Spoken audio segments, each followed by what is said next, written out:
अस्सलाम वालेकुम जी। वेलकम करता हूँ आपको मुर्तज़ा गार्डन चैनल पे जी। आज का मेरा टॉपिक है बोगनवेल के ऊपर बात करूँगा।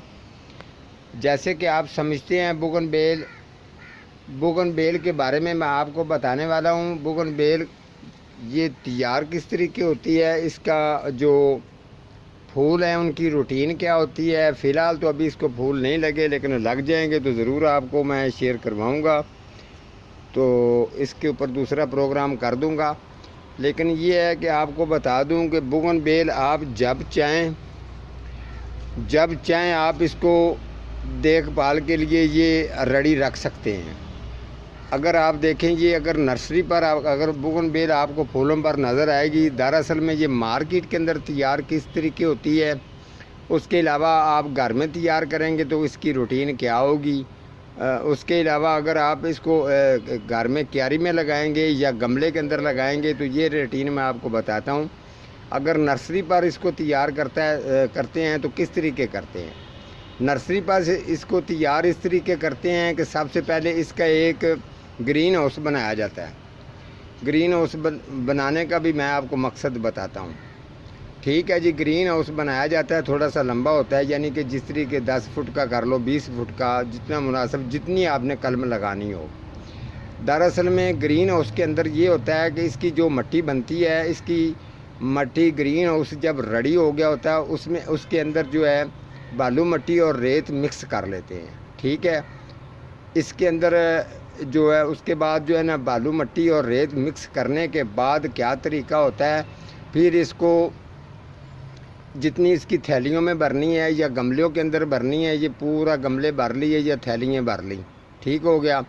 उसके बाद इसको नीचे वाटरिंग कर देते हैं ताकि जितनी मिट्टी नीचे बैठना चाहती है वो बैठ जाए। उस थैली हो या गमला हो, तो गमले को तो नीचे सुराख होता है, थैलियों को 3-4 सुराख करने पड़ते हैं। ठीक है जी। अब उसकी जुड़ाई होगी, वो रेडी होगी। अब नीचे उसके वाटरिंग कर दिए। वाटरिंग करने की वजह से जितनी शापर हो या गमला हो, जितनी उसने पानी वाटरिंग पीना होता है वो पी के सेट हो जाता है। उसके बाद ऊपर से इसको पानी के पाइप के साथ इसको शावर कर देते हैं। शावर करने के बाद वो बिल्कुल ओके रेडी हो जाता है।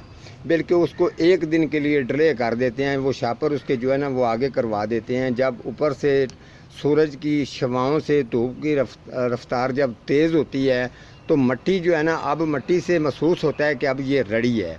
उसके बाद कलमे पकड़ के, कलमे का साइज़ ज़्यादा से ज़्यादा होता है 6-7 इंच से लेके 8 इंच तक। ठीक है। 7 से लेके 8 इंच का जो उनका साइज़ होता है, उनके साइज़ के अंदर इसने फिर ये 3 इंच या 4 इंच जो है वो नीचे लाजमन लेके जानी होती है। बिल्कुल उसके ऊपर आपने नहीं रखनी, नीचे आपने लेके जानी है। 3.5 इंच शापर हो या गमला हो, उसके अंदर आप लेके जाएंगे। आपने कलमे ओके कर दी। इसके अंदर ज़्यादातर कौन सी बेलें तैयार होती हैं, बोगनवेल जो है ये सिंगल वाली तैयार होती है। एक तैयार होती है जो संचेरिया जिसको कहा जाता है। संचेरिया का मतलब ये होता है उसको 2 कलर के फूल आते हैं, गुलाबी और वाइट, और उसका पत्ता जो होता है वो आधा जो है वो वाइट होता है, आधा ग्रीन होता है, जैसे ये वाले हैं।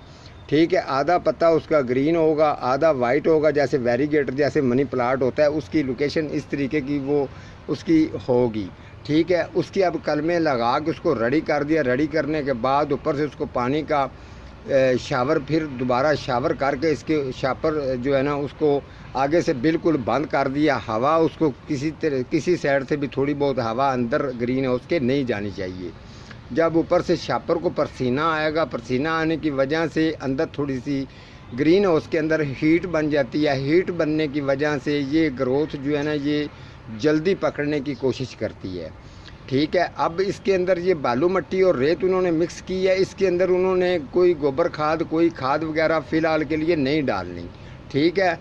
जब देखना है अब इसकी ये फिर क्या होता है, हीट बढ़ने की वजह से नीचे जो है इसके हल्का सा जो इसका शीरा निकल के नीचे जाएगा तो उसका जाला बनेगा। जाला बनने की वजह से ये फिर जो है थोड़ा से ये शुरू हो जाएगी। जब इसकी रूटिंग थोड़ी सी शुरू हो जाती है तो फिर उसके बाद जब देखते हैं, फिर इसको एक दफ़ा 6 से 7 दिन के अंदर फिर एक दफ़ा इसको थोड़ी सी हवा लगवाने के लिए वो चीज़ उठा देते हैं ताकि पसीना वगैरह जो है वो ख़त्म हो जाता है, उसको हवा पड़ जाती है। उसके बाद फिर बार रूटीन उसको उसी तरीके कर देते हैं।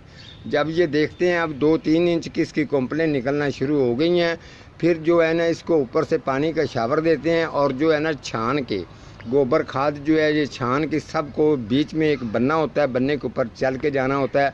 तो दोनों साइडों के ऊपर जो है उसको इनका छाना दे देना होता है गोबर खाद का। ठीक है, अब ये थोड़ी सी इसे तकरीबन 5-6 इंच हो जाती है, तैयार हो गई है, रेडी हो गई है। फिर ये शापर जो है आगे करवाते हैं, ये नहीं करवाएंगे क्योंकि फिर इसको डायरेक्ट हवा पड़ती रहेगी। तो ये फिर जो है ना डायरेक्ट हवा पड़ती रहेगी, ये अंदर ही उसके तकरीबन ये पत्ते का साइज़ पूरा करने की कोशिश में होती है। तो फिर ये मौसम के हिसाब देख के, अगर तो मौसम ज़्यादा सर्दी का है तो फिर ये उसको बाहर नहीं निकालेंगे। अगर तो मौसम मुनासिब है, ठीक है, तो फिर ये उसको शापर हो या गमला हो उसको बाहर निकाल के क्यारी के अंदर जैसे इन्होंने बेड बनाया होता है उस उधर ला के रख देते हैं। फिर इसकी वाटरिंग करते रहते हैं, ये ज़बरदस्त चलती है। जब इनको ज़रूरत होती है, अब इनको फूल लेने हैं, फूल लेने का क्या तरीका है, अब इसको फौरी तौर पर क्या तरीका करेंगे। अगर ये जो है 8-10 इंच की इनकी ब्रांच बन गई है, 8-10 इंच की इसकी, तो ये जो ऊपर से इसकी कोंपलें होती हैं ये काट देंगे। काटने के बाद उसको जो है ना वाटरिंग की कमी देंगे। वाटरिंग की जब इनको कमी देंगे तो ये मजबूर हो जाती है, ये फूलों पर फिर आने पर मजबूर होती है, ये फूलों पर आ जाती है। तो ये बात एक मेरी ज़हन में रखें, आपने जब भी बोगनवेल की छोटे साइज़ में छोटी हाइट में फूल अगर लेना चाहते हैं तो कलम का साइज़ इसका जितना हो सके मोटा होना चाहिए। ठीक है, जितना ये कलम का साइज़ आप बारीक रखेंगे, बारीक कलम लगाएंगे, उतना वक्त उतना टाइम ये फूलों पर आने पर ज़्यादा लेगी, ये चीज़ होती है। तो उसके बाद ये मार्केट के अंदर फिर आपने क्या तरीका करना होता है, फिर आपने इसको 14 और 12 इंच के गमले के साइज़ के अंदर आपने इसको ट्रांसफ़र कर देना होता है। जो गमला होता है, गमले के नीचे फिर ये ठिकरी नहीं रखेंगे, ठिकरी ये नहीं रखेंगे। वो इसीलिए नहीं रखेंगे क्योंकि जब इसने नीचे फिर ज़मीन के अंदर जो है ना हल्की सी ज़मीन के अंदर खाद देंगे, गमले के अंदर खाद इसको नहीं देंगे। ज़मीन की जो क्यारी है, क्यारी के अंदर खाद रख के उसके बाद उसको पाइप से वाटरिंग करेंगे। उस ज़मीन के नीचे जब इसकी पावर जाएगी तो पावर जाने की वजह से फिर ये नीचे ज़मीन इसको ताकत देगी तो ये बढ़ेगी। बढ़ने के बाद जब ये बड़ी हो जाती है तो फिर अक्सर नर्सरी वाले किसी को जब ये सेल करके दे देते हैं, किसी के घर में जाकर लगाएं। अगर वो माली जितना मर्जी सीनियर माली होगा, जब वो नीचे से इसकी उठा के लेके जाएंगे, नीचे जो जड़ होगी जो माली उठा के दे रहा होगा वो रंबे के साथ इसकी जड़ नीचे से काट के उसको देगा। जब वो घर जाके लगेगी तो उसके बाद 15 या 20 दिन के अंदर वो एक दफ़ा डेड ज़रूर हो जाएगी, ख़राब एक दफ़ा होगी ज़रूर। उसके बाद 15 से 20 दिन के बाद उसकी ग्रोथ स्टार्ट हो जाएगी तो वो बोगनवेल आपकी ज़बरदस्त फिर वो चलती रहेगी। लेकिन आपने अगर इसे फूल ज़्यादा लेने चाहते हैं, छोटी कलम लगाई है, तैयारी आपने की है, तो कलम का भी मैंने आपको साइज़ बता दिया है, छोटी बारीक का और मोटी का। इसी तरीके से आप बोगनवेल कोई भी हो, इसी की रूटीन यही है। और आपने इसको फुल धूप पर रखना है, छां के साथ इसका कोई तल्लक नहीं है। छां पर लगाएंगे तो इसके पत्ते ही रहेंगे, फूल इसको नहीं आएंगे। आपने इसको फुल धूप पर रखना है तो इंशाल्लाह ताला फूल इसको जो है ना वो गुच्छियों की सूरत में ये फुल भर जाएंगे। अगर आप इसको जितना बुशी बनाते जाएंगे उतना ज़्यादा ये फूल देगी बोगनवेल आपकी, और ये गमले के अंदर सेट हो जाएगी। अगर आपने घर में भी तरीका करना है तो यही सेम तरीका करना है। क्यारी में लगानी हो तो क्यारी में भी तरीका मैंने आपको बता दिया है, यही तरीका है। अगर नर्सरी से लेके आएंगे तो एक दफ़ा ऐसे होगी, दोबारा सेट हो जाएगी। तो इंशाल्लाह अगर आप गमले के अंदर लगानी चाहते हैं तो आप ऐसा करें, आप 18 इंच का गमला लेके आएँ। जब नर्सरी से लेके आएंगे उसके अंदर जब ट्रांसफ़र करेंगे, आपने फ़र्श के ऊपर अगर रखनी चाहते हैं तो फिर आपने नीचे ठिकरी रखनी है, इसकी वाटरिंग जो है वो नीचे लीक ना हो। ठीक है, तो ये पौधा आपका बड़ा ज़बरदस्त ग्रो करेगा। ठीक है जी, आज का मेरा इतना ही टॉपिक था। तो मिलता हूँ किसी अगले प्रोग्राम के साथ, तब तक अल्लाह निगहबान।